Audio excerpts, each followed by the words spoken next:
of the bike in turn 15. You just are off it for one lap and you lose that enough temperature in the left-hand side of your tyre, and down you will go, and down with it go his championship chances. Yeah, what it was, the gap had got up to 0.8 of a second, and he knew it was like the final lap he to push a lot to break Marquez's spirit, and it was a slight lack of concentration. The temperature hadn't gone completely out the tyre, but what he did, he didn't respect turn 15. Personal best lap of the race for Enea Bastianini, a 32.2. He's closed in by 4/10 on Quartararo, and he may well take the podium position away from the French rider, who I'm sure won't care. He'd love to do it with the podium. Pecco Bagnaia will be back to fight another day. Bet your bottom dollar on that one, because Bagnaia is a star in the making. He's a future champion. As we go on to the final couple of corners for this Emilia-Romagna Grand Prix.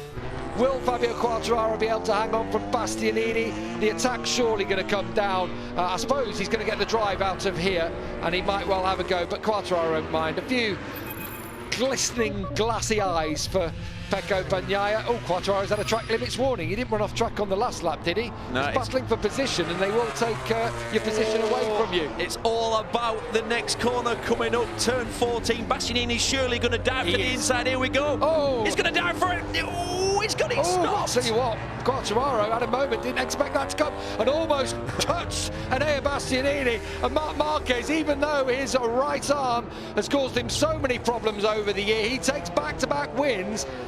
Honda 1-2. And it's a Honda 1-2 for the first time since 2019. Enea Bastianini is on the podium again here in Misano.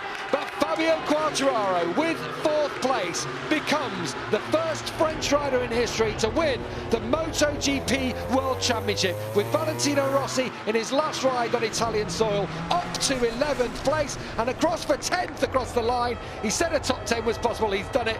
But you feel with Quartararo winning on a Yamaha, the baton has been passed to the future in this sport. At 22 years of age, the same age Rossi was when he won his first championship, Fabio Quartararo is your MotoGP World Champion in 2021. Wow, and it has not been easy, has it? He's had to work on himself, he's had to be consistent. But you know what? He's done it with a smile on his face this year. Obviously, he's in tears, the emotion. I mean, he's an emotional type of character, and I bet he can't believe it. Remember when we first heard about this kid when he was 13 years old, junior world champion? Everybody said, this is the man who can take it to Marc Marquez. And then he came into this paddock, and straight away he was fast. But then there were the years where he got lost a bit of confidence, changed teams, moved up to Moto2, didn't really do anything sensational, and then got signed up for MotoGP. All the experts, I was one, said it's too soon, I don't think he's ready, but he's managed. Well, he got to MotoGP, and that's where he belonged, and that's where we've seen his talent from 2019. What a talent, deserved champion, could not be happier for the kid. He is the first French rider to win in MotoGP, and that will be huge news in the Hexagon, without a doubt. That will be front page for Fabio. Valentino Rossi comes to celebrate with his fans. A 10th place finish in the end. He was only just behind his brother Luca Marini. He closed by 2 seconds on the last lap. There's a bit of steam coming off the top of his bike. Brilliant. As Marc Marquez, he actually came back there to congratulate Fabio Quartararo. They had a great battle, didn't they, back in 2019, and you do feel like the future is going to be them battling again on into the future with Pecco Bagnaia, 3 different manufacturers and 3 riders at the top of their game. Yeah, well, the future's bright, isn't it? Because we've got the young talents. You've got Marquez, who's obviously back. You've got Bagnaia, who's really on form. So, yeah, I'm already looking forward to next year. But we've still got 2 to go. It's going to be really interesting to see. Marquez is going to try and finish this season with a clean sweep, because we know we're going to Portimao next. An anti-clockwise track should work for him, really. It's physical. This is a physical place. Oh, no, actually, to ride. It's not. It's clockwise. I'm just getting too giddy. Well, it doesn't matter, it's Valencia. That's the anti-clockwise track.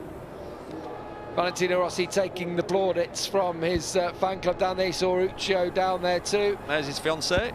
Last time at home, 44th race, and he's done it with a top 10. And there are times in the past when you'd say a top 10 for Valentino, he's going to be disappointed. He'll absolutely love that one. We've got the red carpet out, and rightly so.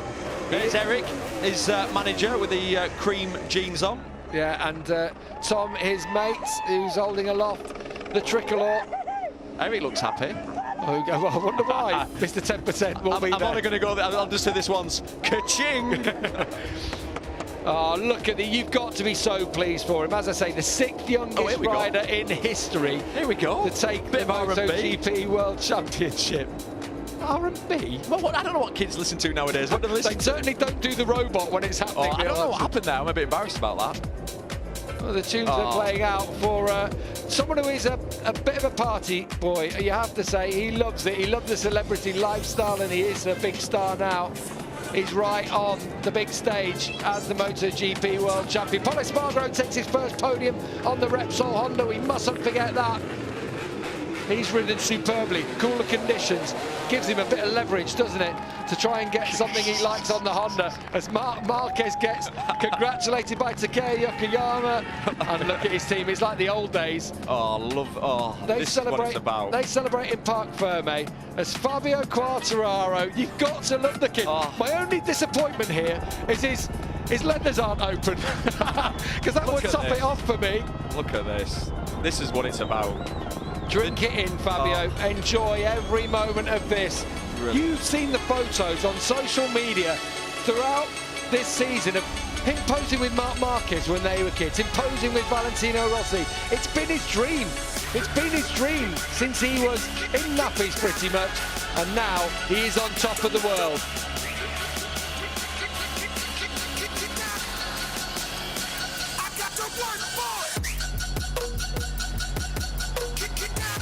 Yes, he is the world champion in MotoGP, and you've got to be happy for the kid. The workout, behind the scenes, the injuries, the money, you know, the investment, the dedication from the parents to move from France. They moved to Spain when he was such a young kid because he'd got this raw talent. So they had to take him where the best riders in the world were, and that was, I love all this. You got to love it, making a proper show of it. It's like the Super Bowl, this. And rightly so. Mariah Carey's going to come out in a minute singing. You know, we're all fans of Fabio Quartararo, and I'm sure at home he's captured your hearts this season. Last year, he admitted it himself. He said how he crumbled. I'm not so sure about what's going on. It's like a BT Sport advert. Absolutely superb from Fabio Quartararo. You know, he's a new generation of rider in this sport. Came into MotoGP as a teenager, and he's gone on to win the title 3 years later, or 3 seasons later at least. And Marc Marquez knows he's got another man to challenge him to win any more titles in MotoGP. Oh, look at that helmet. I love his helmet design anyway, but in gold it looks even better, doesn't it? Right, it's party time here in Misano on the Adriatic coast. And I'm sure if the clubs were open, he would be down there straight away out of here on the beach, no doubt.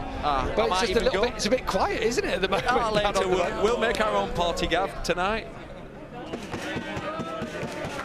Marquez rode well today, you have to say, keeping the pressure on Bagnaia, was handed victory in the end by Bagnaia's crash, we mustn't forget. And what about Enea Bastianini again, Neil, riding up there to the podium? From 16th on the grid. Look how he's ending this season. He's had, that's his second podium. Obviously, he was on the podium here last time. 6th in America. Unreal, unreal. Valentino Rossi enjoying this one, and who can blame him? He deserves every single moment of applause. It's hard to know which way to look, isn't it? No. Obviously, you got your winner in Marc Marquez, you got Valentino Rossi taking the plaudits from the fans, and of course our new world champion, El Diablo.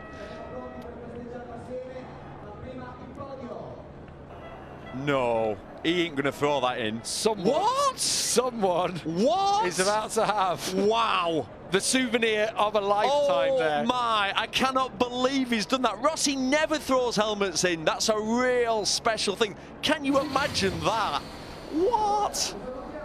Fantastic, what a beautiful gesture. Yeah, that one. I can't believe there wasn't a scrap for that. Well, you know there will be. Yeah, there will be. It's going on right now. Thankfully, they cut away from it. That's the main thing. I'm sorry, ladies and gentlemen, if we sound a little bit giddy in the commentary box, but... Yeah, you know what? Good things happen to good people, don't they? And Fabio Quartararo is one of those. You say about everything that they've sacrificed over the years, it almost didn't happen. It almost... his dream was fading at one point. Was. You know, he struggled. He never took that win until he went up into Moto2 and he actually had to switch teams. 4 different teams in his first 4 years in this championship. And suddenly...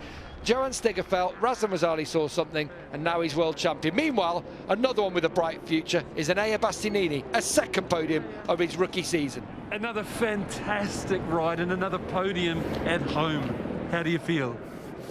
Very strange, because after the qualifying on yesterday, I think it's impossible to do same at race 1. But at the end, I pushed a lot in the last part of the race, and my paces was really nice, like the first Misano, and he stayed incredible. After I think his crash Pecco, and from 5 I'm go in 4th place. And at the end, I see Fabio very close. I think now you have to push over the limit, and the last lap stay incredible for me, and I'm arriving in the 3rd position. It's a very strange podium for me. And congratulations. Thank you. Yeah, big congratulations to Enea Bastianini. He had to go for it, and he did. And Fabio Quartararo, from this position, he had a little worry. He almost was, I think, a bit surprised to see Enea on the inside there, legs flapping all about like a squid on top of the bike. Well, he sort of then, Quartararo ran into a roadblock there at that point and did the right thing, got out of the throttle, and then there's no way past.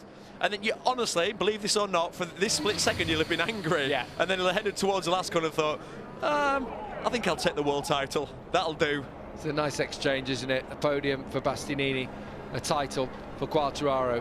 Valentino Rossi, every single marshal wants a piece of his skin, don't they, as he rides past. The Pole Espargaro, first podium for him in his first year with Repsol Honda. Alberto told us yesterday that if it was dry, you were strong, and you showed it.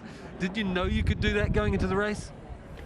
Well, more or less I knew my pace coming from the test, but today the track was a little bit more tricky. I don't know, on the rear tire I didn't feel so good on the stopping, and I was struggling mostly part of the race, but then when I could overtake Miguel, I just put my rhythm. Luckily, I lose Bagnaia and Mark so early in the race, and I couldn't follow them, and then I was completely alone, you know, in between them and Miguel. But I was keep doing my rhythm comfortably, and then by the tension, I started to have pump. When I saw that it was 7-8 laps remaining by the end, and I was in that podium, I was so much on tension, and I couldn't even brake, and I was just going to finish the race in that position. So super pleased, super happy for the team. P1 and P2, that's amazing, but especially, you know, Takeo, all the crew that has been working huge to make that possible. I'm happy for me, but more happy for them. Great job, Paul. Thank you. Congratulations. Thank you. As if to back up how competitive MotoGP is this year, Pol is the 15th different rider to step on the podium this season. We've had 8 different winners this year.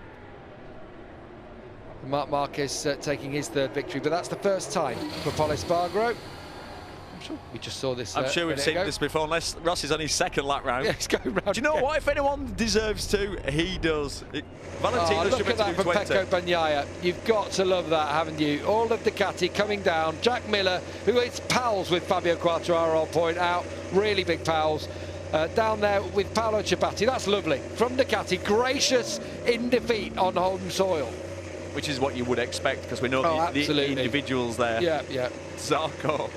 And Zarco will be delighted to see his pal step up as world champion. He'll go onto the podium after the other riders do so. Lynn Jarvis there to celebrate with Fabio Quartararo. No podium for him today.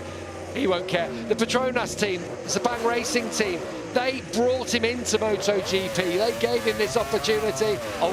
Ricky from Ayrton, they're having to get out of the way as the burnout. Do you know, I love an old school burnout. You don't see as many nowadays because it's not very good for the engine. With the engine rules, exactly. You can't. He doesn't care now. When you've won a world title, you can do what you want. There'll be no fines being given out. Yeah, absolutely.